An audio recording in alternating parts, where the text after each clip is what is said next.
কইতাছে আপনারাও যান গিয়া নিজেরা পৃষ্ঠা দিয়ে সিরা ফালান। তো চলেন দেখে নেই এই বইটা নিয়ে সিরাসিরি হয়ে যাবে কিবাকিবি করার কারণে আমাদের প্রিয় ভাই রুস্টার ফারাবি কি বললো এটা অল্প আমরা জেনে নেই আর অল্প দেখে নেন। এই যে অনেক খোঁজাখুঁজির পরে বইটা পাওয়া গেছে। আগে দাঁড়ান, আগে হচ্ছে বইয়ের পৃষ্ঠাটা ছিঁড়ে মানে মনকে আগে শান্ত করে পৃষ্ঠাগুলাকে ছিঁড়ে হ্যাঁ তাদের তরুণদের পক্ষ থেকে আমি ট্রেন্ডে অংশগ্রহণ করলাম এবং এটা ছিলাম। গাইস তোমরা তো এই বইটাকে চিনো, এই বইটা কালেক্ট করতে যে আমাদের জীবন যৌবন সব শেষ। ও ভাই আমাদের কিন্তু এগুলা ভিডিওর ফটো সাইড আড়া করে খুঁড়ে বাই করতে করতে কিন্তু আমাদের কিন্তু কর্মর কাম একদমই সারা। তাও আপনাদের জন্য নিয়ে আসলাম আজকের ভিডিওটা, শেষ পর্যন্ত দেখে যাবেন। আর যদি ভালো লাগে থাকে লাইক কমেন্ট শেয়ার করতে একদম ভুলবেন না। আর ফেসবুকে দেখলে বেশি বেশি শেয়ার করবেন। ঠিক আছে ঠিক আছে। সম্প্রতি একজন শিক্ষক মঞ্চে দাঁড়ায়া সপ্তম শ্রেণীর মানে ক্লাস 7 এর 2টা পৃষ্ঠা ছিঁড়া ফালাই দিছে। এই যে 2টা পাতা আছে শরীফ শরীফা, ছিঁড়বেন ছিঁড়বেন। হ্যাঁ ভাই বর্তমানে কিন্তু বাংলাদেশের ভাইরাল টপিক 2024-এর কিন্তু এটাই চলতেছে। খালি নাকি এই শরীফ শরীফা এই পাতা ধরে নাকি ছেড়ে ফেলতেছে। এই পাতা ধরে হয়তো আছে কি আমি ওপরে স্ক্রিনে দিয়ে দিয়েছি, আপনারা পড়ে নিতে পারবেন। আর বর্তমানে এগুলো শুনে নেন এই পাতাটাতে আছেটা কি। এটা ছিল মেয়ে হয়েছে মনের দিক দিয়ে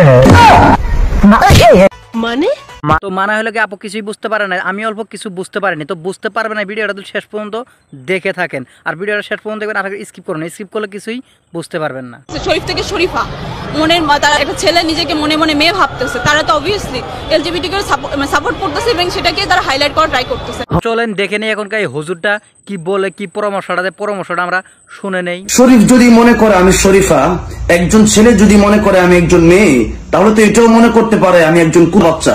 তো শুনতে পারলেন হুজুরে কি বললো। আমার এই হুজুর কিন্তু একদমই খারাপ বলে না। কারণ হলো একটা মেয়ে যদি মনে মনে ভাবতে পারে উনি ছেলে, আর একটা ছেলে যদি মনে মনে ভাবতে পারে একটা মেয়ে, তো এটা কিভাবে সম্ভব? ওই ছেলে মেয়েগুলো তো ভাবতেও পারে আর কুবাচ্চা। এটা হুজুরের লজিকটা আমার কাছে বহুত ভালো লাগছে। তো আপনাদের মতামত কমেন্টে জানিয়ে দিন। ছেলে সে মেয়ে সাজতে চাই, অসুবিধা নেই। সে যদি মেশিন কাইটি কুইটেও বানাতে চাই তাও অসুবিধা নেই।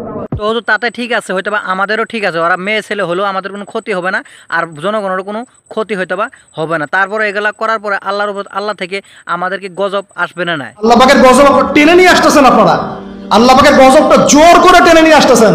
হ্যাঁ হুজুর ঠিকই, হয়তো বা এই বহিটার কারণে হয়তো বা কিছুগুলো মেয়ে ছেলের কারণে হয়তো বা দুনিয়াতে এখন গজব আরো ফটাফটা রয়েছে। যেহেতু দেরি হয়ে আসতো, এখন আর আমার মনে হয়েছে আরো বোধহয় অল্প ফটাফটা, কারণ দুনিয়াটা নষ্ট হয়ে যেতেছে লাহে এগুলা প্রতিবন্ধীদের কারণে। নিঃসন্দেহে তুই ঠিক কথা বলেছিস। কোনদিন তো 7 এর বই খুলে দেখেন নাই, আপনার ছেলে মেয়েই তো এটা পড়তেছে।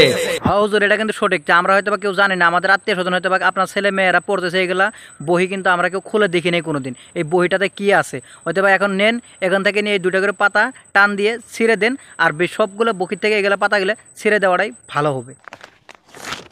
তাদের তরুণদের পক্ষ থেকে আমি ট্রেন্ডে আপনারা যদি এখনকার এগুলা না করেন, আর হয়তো বা আপনারা যদি এখনকার প্রতিবাদ না করেন, কিছুদিন পরে আপনাদের ছেলে মেয়েরা কি করবো জানেন? তো তাহলে এখনকার দেখে নেন। এই স্যার তুই কি বেশ বানাইছো? স্যার আমি তো নিজেকে শরীফ থেকে শরীফা বানাচ্ছি। হ্যাঁ ঠিকই, যদি আপনারা যদি এখন প্রতিবাদ না করেন, কিছুদিন পরে আপনাদের ছেলেরা শরীফ থেকে শরীফা হয়ে যাবে। আরে আমি মেয়ে মানুষ, আমার এখন মনে হতেছে যে না, মনে মনে আমার মনে হতেছে না আমি তো মেয়ে না, আমি দেখতে মেয়ে হলো, সবকিছু মেয়ের হলো, মনে মনে আমি ছেলে। হ্যাঁ এই প্রশ্নটাই কিছুদিন পরে ক্লাস 7-এ পড়া যেগুলো মেয়ে আছে, কুচি কাঁচা বাচ্চা ছেলে মেয়েরা আছে, ওই মেয়েদের মাথায় এসে পড়বেন। ঠিক বলেছো। হ্যাঁ এখনো সময় আছে, প্রতিবাদ করে 2টা পাতা ছিঁড়ে ফেলুন। এই যে 2টা পাতা আছে শরীফ শরীফা, ছিঁড়বেন ছিঁড়বেন। ছিঁড়ার পরে আপনারা হচ্ছে ওই বইটা আবার দিয়ে দিবেন। এই কথাগুলো বলার জন্য আর এই বইটা ছিঁড়ার জন্য নাকি আসিফ মাহতাব স্যারকে চাকরি থেকে বঞ্চিত করা হয়েছে। আর একটা কথা মনে রাখবেন, যারা হক কথা বলে তাদের কোনোদিনও চাকরির অভাব থাকে না। যদি কোনো চাকরির ব্যবস্থা না হয়, আপনাকে আমি জুবায়ের আহমদ তাশরিফ চাকরি দেব।